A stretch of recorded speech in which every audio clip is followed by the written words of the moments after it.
Assalamualaikum warahmatullahi wabarakatuh. Selamat pagi anak-anak. Nah, gimana kabar kalian? Alhamdulillah baik-baik semua. Sebelum memulai pembelajaran, marilah kita berdoa terlebih dahulu. Di sini siapa yang mau memimpin berdoa? Ya, Mbak Jessica, silahkan memimpin berdoa teman-temannya. Nah, di sini siapa yang tidak masuk? Alhamdulillah masuk semua ya. Nah, di sini Ibu akan menjelaskan tema 7, peristiwa dalam kehidupan. Nah, sebelum memulai pembelajaran, Ibu bacakan tujuan pembelajarannya dulu ya. Tujuan pembelajarannya 1. Dengan membaca teks tentang peristiwa kedatangan bangsa Barat di Indonesia, siswa dapat mengidentifikasi latar belakang kedatangan bangsa-bangsa Eropa di Indonesia secara benar. Yang kedua, dengan membuat peta pikiran, siswa dapat menjelaskan peristiwa kedatangan bangsa-bangsa Eropa di Indonesia dengan menggunakan kosakata baku secara tepat. Nah, kita masuk dalam subtema 1 pembelajaran 1 ya. Nah, di sini ada gambar cengkeh. Nah, di sini ada bacaan, Ibu bacakan ya. Rempah-rempah begitu melimpah di bumi Indonesia. Melimpahnya rempah-rempah dapat meningkatkan kesejahteraan masyarakat Indonesia.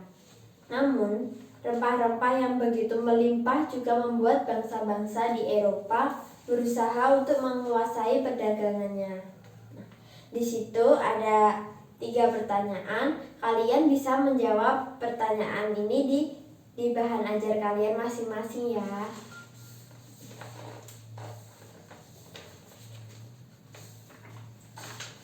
ini ada bacaan. Ibu bacakan lagi ya.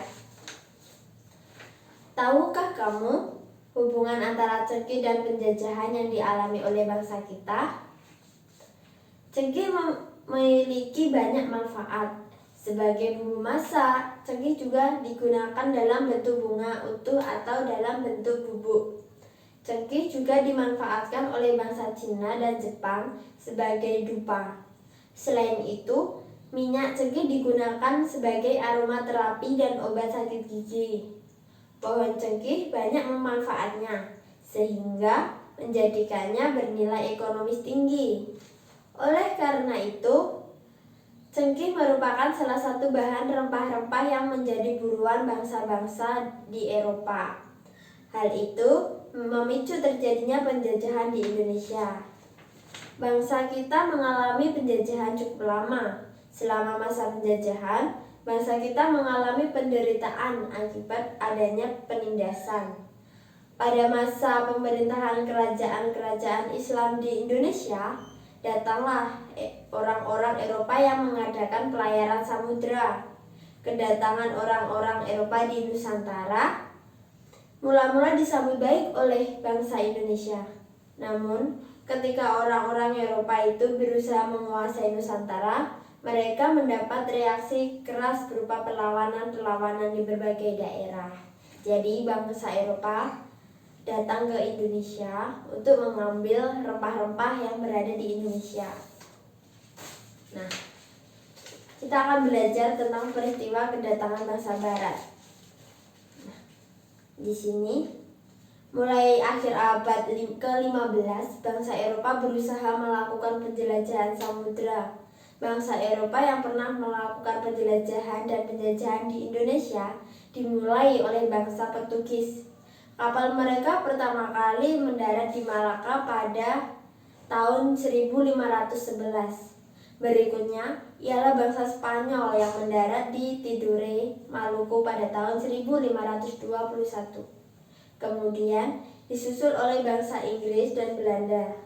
Kapal-kapal Belanda pertama kali mendarat di Pelabuhan Banten pada tahun 1594. Di situ ada sebuah gambar yang bernama bisa disebut dengan gold. Gambarnya seperti ini. Ini adalah adanya keinginan mencari kekayaan atau gold. Kekayaan yang mereka cari terutama adalah rempah-rempah. Sekitar abad ke-15 di Eropa, harga rempah-rempah sangat mahal. Harga rempah-rempah semahal emas atau gold, jadi menyebutnya adalah gold. Mereka sangat membutuhkan rempah-rempah untuk industri obat-obatan dan bumbu masak. Yang kedua adalah ada gospel. Sini Ibu akan memberikan contohnya.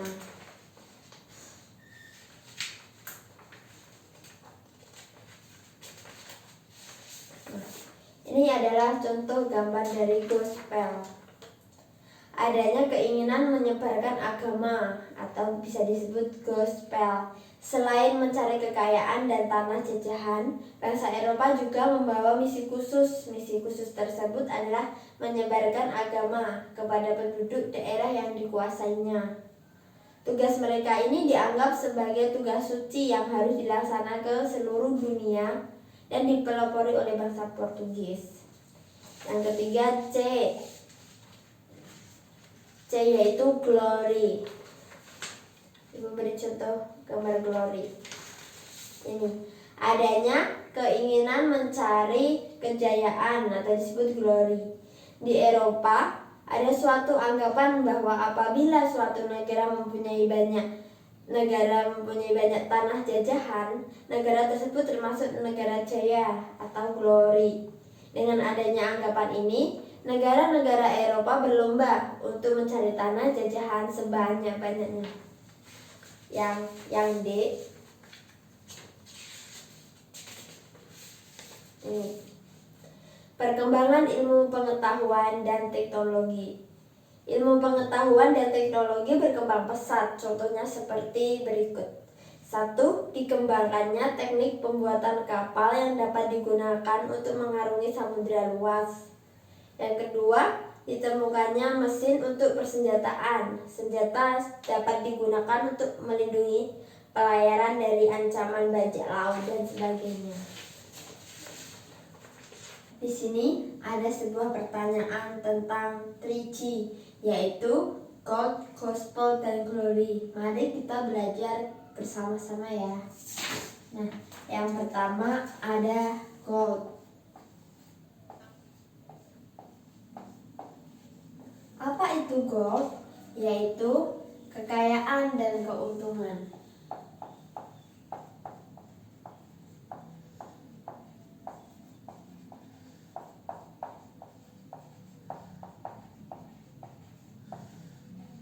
Yang kedua ada gospel. Apa itu gospel? Yaitu tugas suci untuk menyebarkan agama.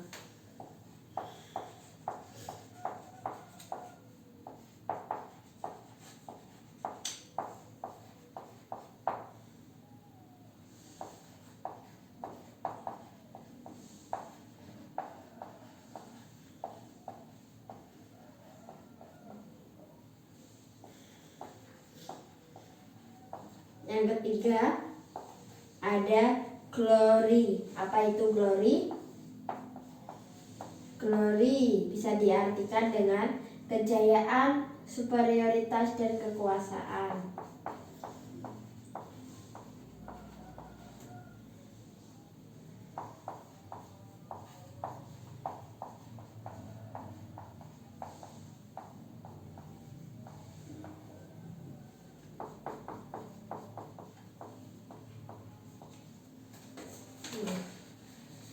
Kita telah mempelajari 3 3G, gold, glory, dan gospel. Nah, di sini ada yang mau ditanyakan. Baik, kalian semoga bisa memahami materi yang Ibu berikan dan belajar tentang peristiwa kedatangan bangsa Barat yang A. Adanya keinginan mencari kekayaan, bisa disebut gold. B. Adanya keinginan menyebarkan agama, bisa disebut gospel. Dan C. Adanya keinginan mencari kejayaan atau glory. Dan D. Perkembangan ilmu pengetahuan dan teknologi. Sebelum pembelajaran berakhir, di sini siapa yang mau memimpin berdoa? Ya Mbak Dina, silahkan memimpin berdoa. Baik, sebelum Ibu akhiri, nanti kalian sampai rumah langsung bersih-bersih dan ganti baju. Sekian dari materi dari Ibu. Wassalamualaikum warahmatullahi wabarakatuh.